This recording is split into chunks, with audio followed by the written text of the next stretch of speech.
Magandang araw sa inyo mga sir, welcome back nga pala sa channel na ito. Itong may tanggap ako dito na CRT TV 14 inches. Ito mga sir, iba na yung kanyang pinaka power on dito sa tagiliran. Ayan, wala na dito sa dati niya. Yan, nakasarado na ito, tinakpan ito. Bali dito na yung kanyang power on. At saka dito mga sir, wala na tayong makitang nakausli dyan. Ayan, sarado na rin ito, nilagyan ng tape. Ito naka-plug in na pala ito, yung cable niya nasa likuran na rin.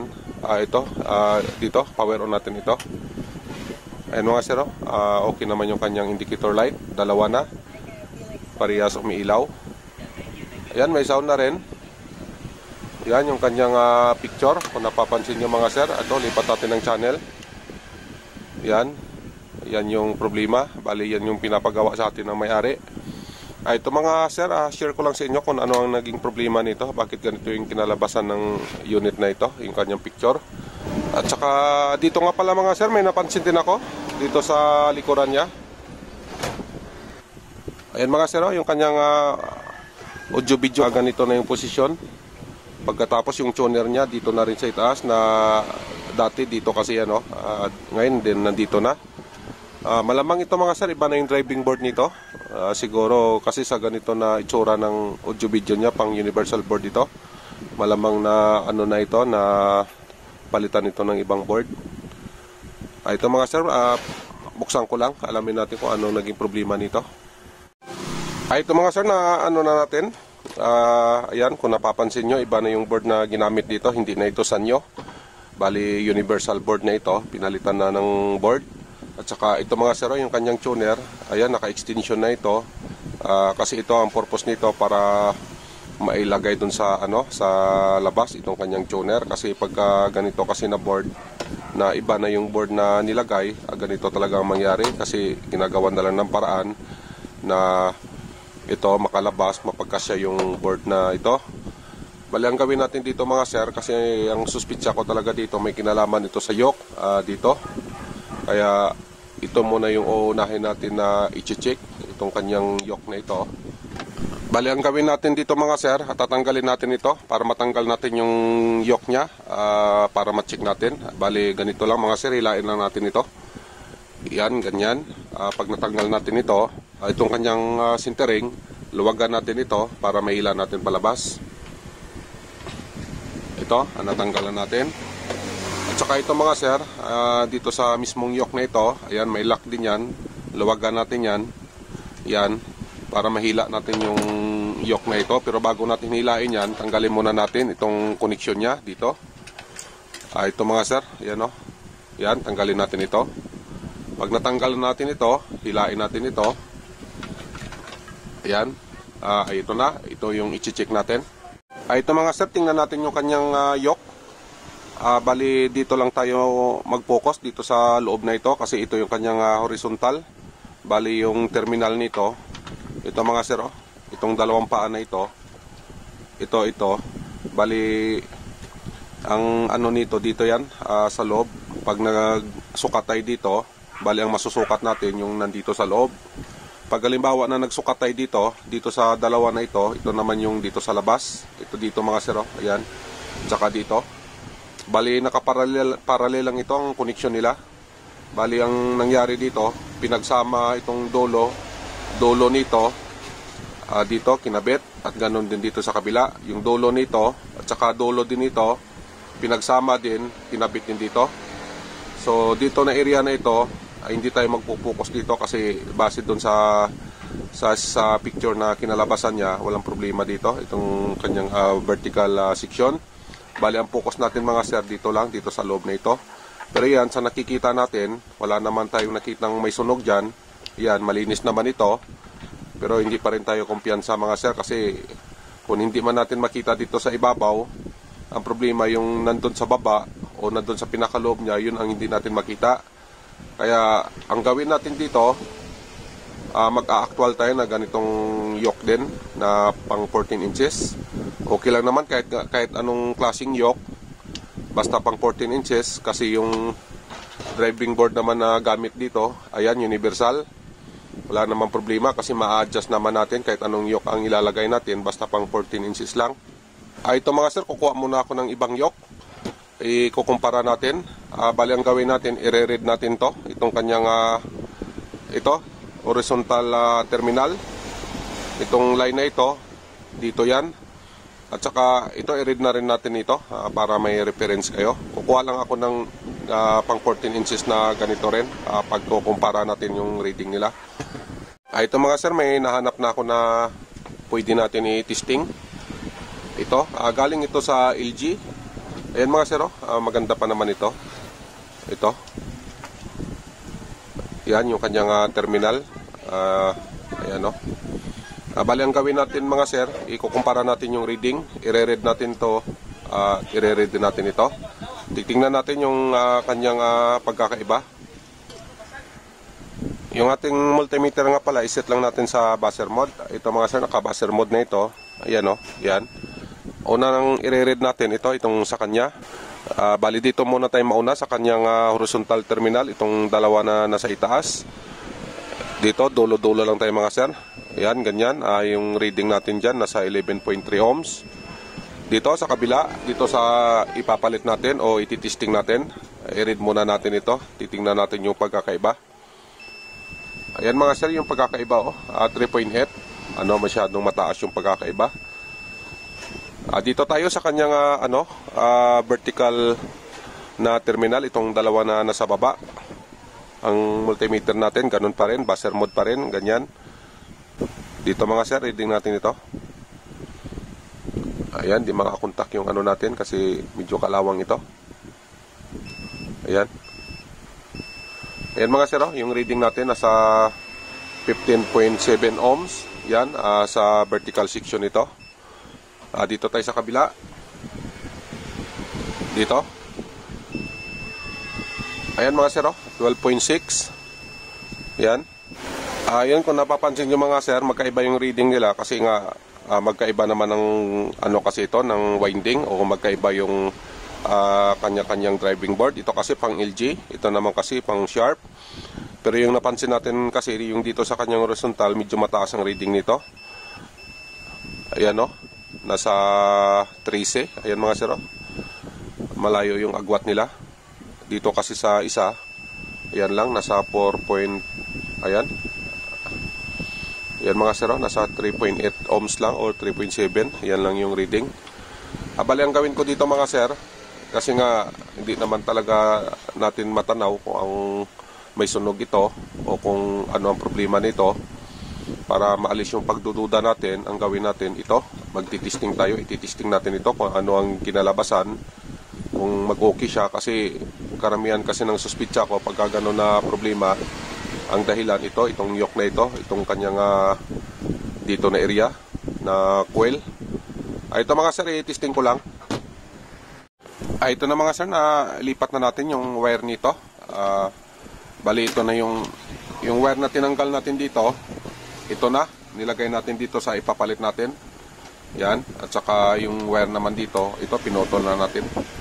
Dito tayo nagpotol Ayan mga sir, pinotol natin dito. Yan. At saka dito nga pala mga sir, dapat hindi kayo magkamali dito na magkabit. Kasi nga itong kanyang horizontal, mataas ang supply nito. Kung ano ang supply ng B+ na papunta sa dito sa kanyang flyback. Dito mga sir, nakaparallel lang din dito yan sa kanyang horizontal na section, itong terminal na ito. Dapat pag naglagay kayo ng ganito, halimbawa magpapalit kayo ng yoke, make sure lang na ang ilalagay nyo dito sa terminal na ito, yung pang horizontal talaga, kagaya nito. Ito naman kasing area na ito, vertical ito. Yan, dapat yung ilalagay din natin dyan, yung ito, pang vertical din na yan, na terminal. Kasi nga ito mga sir, magkaiba ang supply nito. Ito kasing supply na nandito sa baba, mostly kasi sa mga supply ng vertical, nasa 27 volts, 25 volts, 26 or 24 volts. Ang mataas-taas lang naman ang supply, yung sa mga Sharp na slim ped, umaabot yun ng 30 volts. Pero sa mga ganito, naglalaro lang ito sa mga 24 to 26, ganyan. Mostly talaga yan ang voltahe na ginagamit sa vertical supply. Ngayon, pag halimbawa na nagkamali kayo, itong horizontal na lipat nyo dito, ang mangyari mga sir, masisibak yung vertical IC nyo. Kasi nga itong kanyang horizontal terminal na ito, mataas ang supply nito. Halimbawa, ang B plus natin nasa 115 volts or 100, palagay natin 120 volts or nasa 110 volts.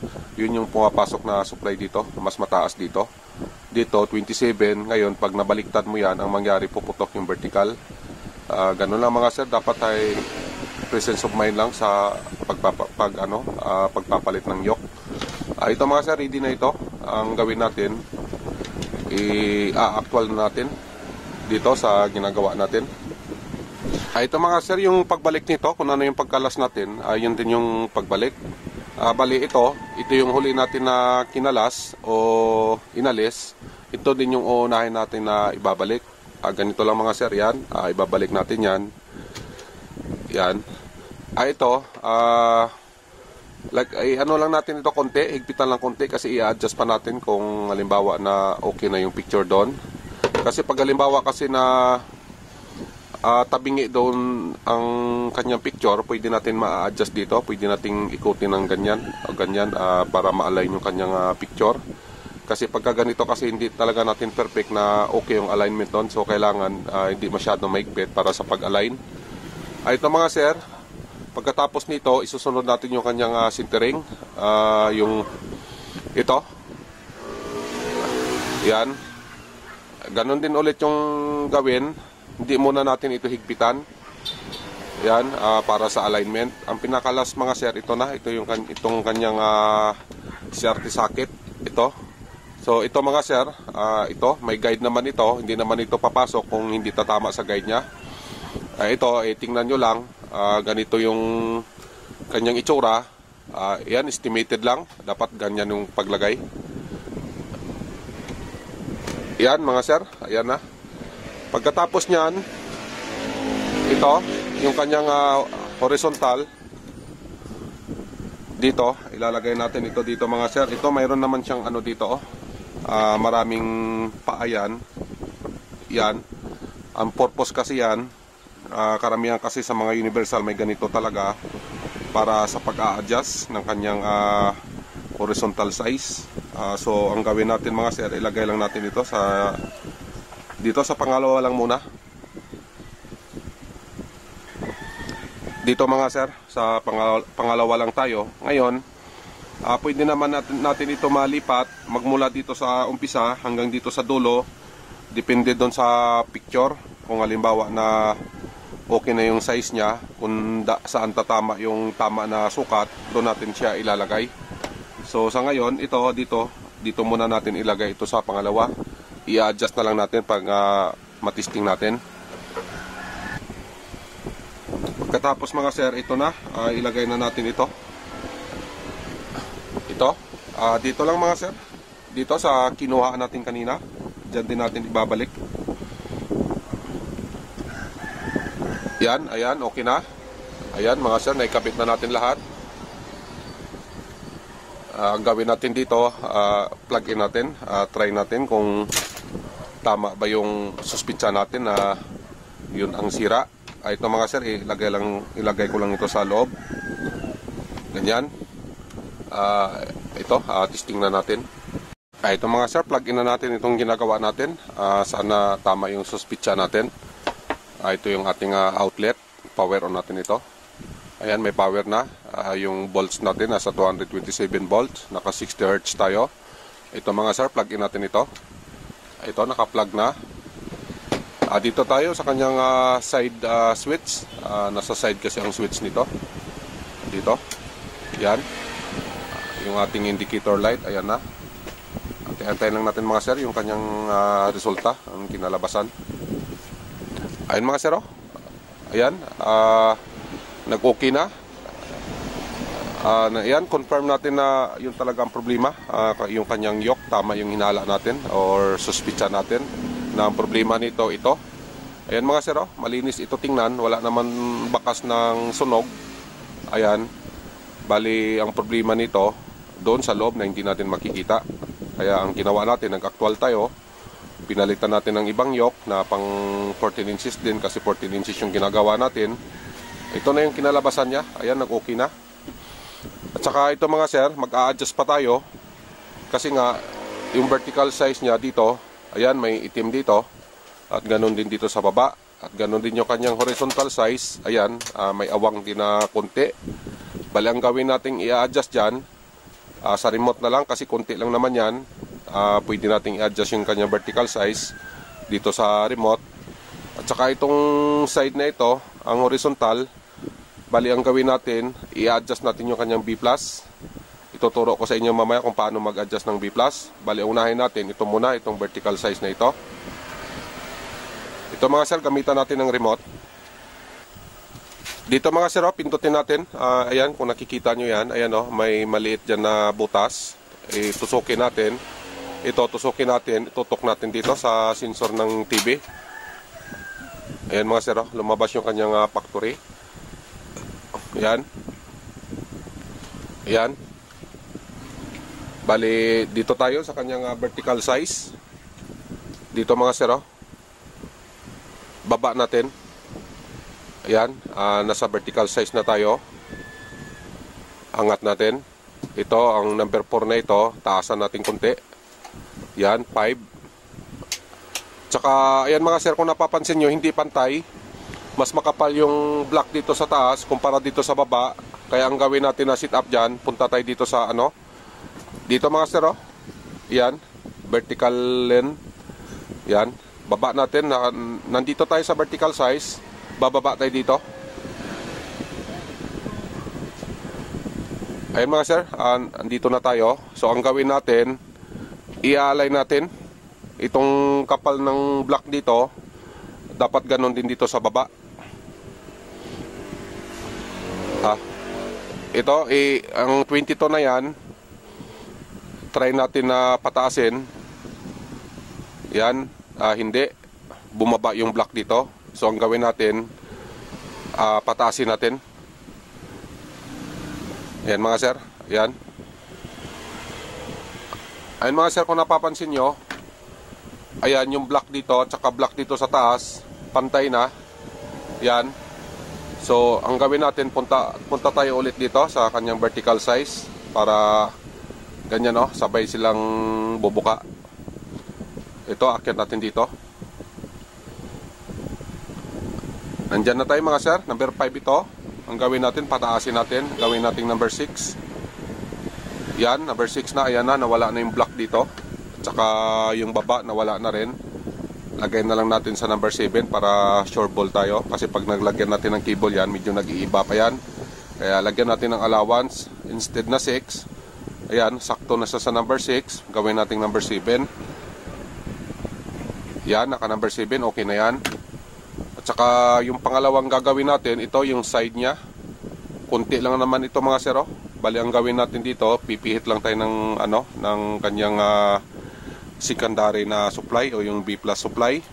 Bali doon tayo magpipihit sa sa feedback.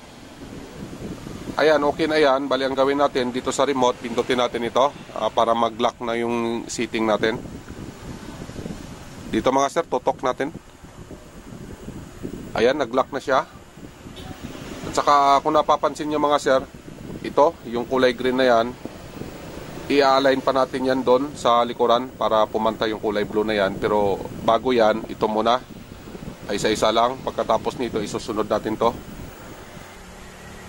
Ito mga sir, yung pipihitin natin, itong kanyang trimmer na ito, itong kulay blue na may puti.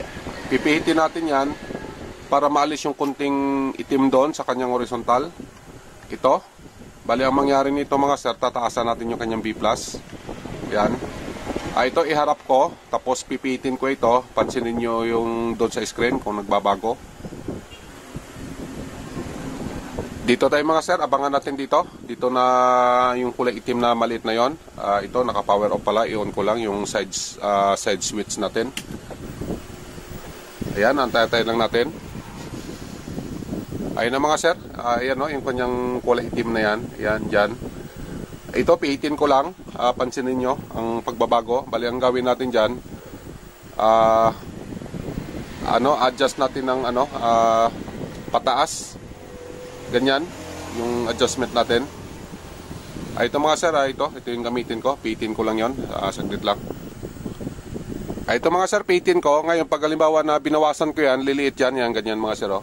Ayan, ibig sabihin, yung pihit ko mali. So, ang pihit natin pataas. Yan mga sir, oh, ganyan. Oh. Yan, hanggang sa mawala yan, yung itim na yan. Yan, okay na. Nawala na yung itim. Ayan mga sir, okay na. Na in-adjust lang natin yon, yung kasi maliit lang naman, pero pag malaki yan, bali ang gawin natin, pag malaki yung block niya dito, ang i-adjust naman natin yung kanyang horizontal. Dito yun mga sir. Dito tayo mag-a-adjust kung masyadong malaki yung awang niya. Bali ang gawin natin, imbis na number 2, lilipat tayo ng number 3 or number 4. Ngayon, kung halimbawa na sobrang malapad naman siya, halimbawa yung ito nakaposisyon dito sa gitna, ngayon gusto natin na mabawasan yung kanyang lapad, ang gawin natin, papunta tayo doon, ililipat natin papunta doon. Ganun lang mga sir. Ito mga sir, yung pinakalas natin na gagawin, itong mansa na ito. Ayan, kulay green at saka itong kulay red na ito. Bali, ayan, may kulay red din dito. Bali, ang gawin natin, papantayin natin yan. Ito yung palalabasin natin, yung isang kulay lang, itong kulay blue na ito. Bali, ang gawin natin dyan mga sir, dito tayo mag-a-adjust. Dito sa yoke na kinabit natin.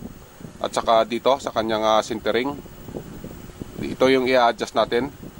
Ito mga sir, i-adjust ko. Pansinin nyo lang dito kung may pagbabago. Ito, balik ko, ikot ko ulit. Ayan. Ito mga sir, pihitin ko dito. Hindi pa naman maigpit yung paglagay natin ng yoke dito para sa alignment. Ayan mga sir. Ayan, lumaki yung green. Ito mga sir, di natin ma-adjust, di natin maalis yung kulay blue. Bali, ang gawin natin dito, ito, tanggalin natin ito mga sir. Itong kanyang stopper na ito. Para, ito, patayin ko lang muna yung unit. Ito, tanggalin natin to para masagad natin yung adjustment. Siguro, kailangan talaga na natin ito, ipasok talaga.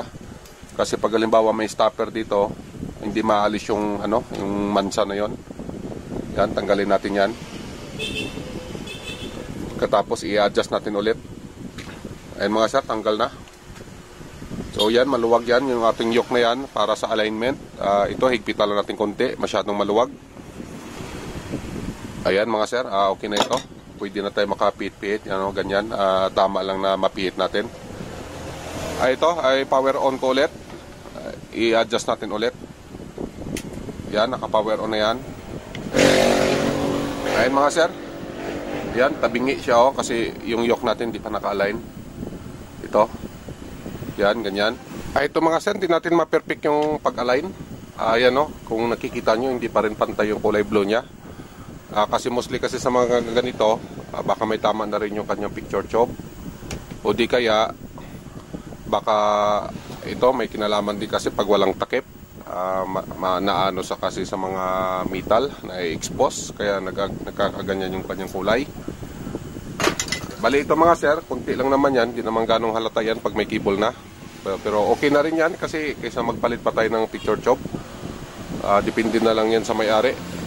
Ipaliwanag na lang natin na ganon, hindi natin malinis talaga yung kanyang picture kahit na nag-adjust na tayo doon sa kanyang yoke. Talagang ganyan ang lumabas, hindi talaga perfect. At saka ito nga pala mga sir, hindi pa ito final. Yan itong ating sintering. Bali ito naman, bago natin ihigpitan to, i-adjust din natin ito. Ilagay natin ito sa tama na alignment. Ganito lang mga sir, ito pipitin ko. Pansinin nyo dito sa harapan. Bali yun mga sir, ito. Bali sa display naman ito. Dito, pakita ko lang. Ito, pindot natin ito sa remote. Yan, halimbawa dyan, ganyan, mino. Dito mga sir, pag may halimbawa na shadow, halikagay nito, yung may shadow na kulay black na ito, pihitin natin ito.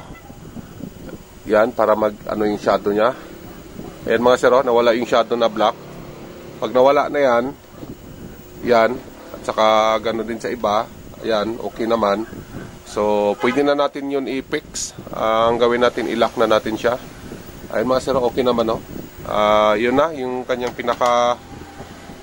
yung kanyang pinaka-adjustment, ganyan siya Yan, bali ang gawin natin dito, higpitan na natin ito, final na yan.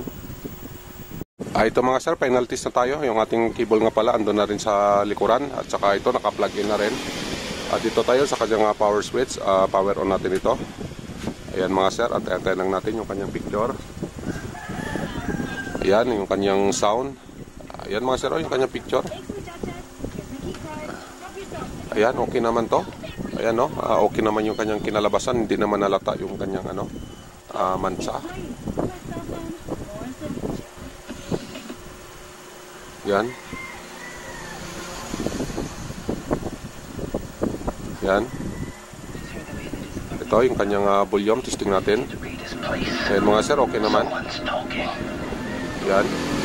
Yan mga sir, nagawa din natin ang unit na ito. Bali yun lang ang naging problema. Nagpalit tayo ng yoke. Kasi yun ang dahilan na bakit nagkaganon yung kanyang picture. So ayan yung kanyang resulta sa pagpalit natin ng yoke na yun. Okay na ito. Yan. Yan mga sir, hanggang dito lang tayo kasi mababa na rin yung video natin. Yan, may kasunod pa tayo na gagawin. Yan, gagawan ko rin kasi ito ng video mga sir. I-share ko rin sa inyo yan. Amplifier yan. Sabi na may-ari, wala daw itong tunog. Ito mga sir, yung kanyang itsura. Yan, bago pa ito, hindi pa raw ito nagawa. Bali, ito yung kasunod na gagawan ko ng video para share ko sa inyo kung ano ang dahilan nito, ba't wala itong tunog. Ayan mga sir, kung nakabenefit kayo, pahingin na lang ng like at saka subscribe.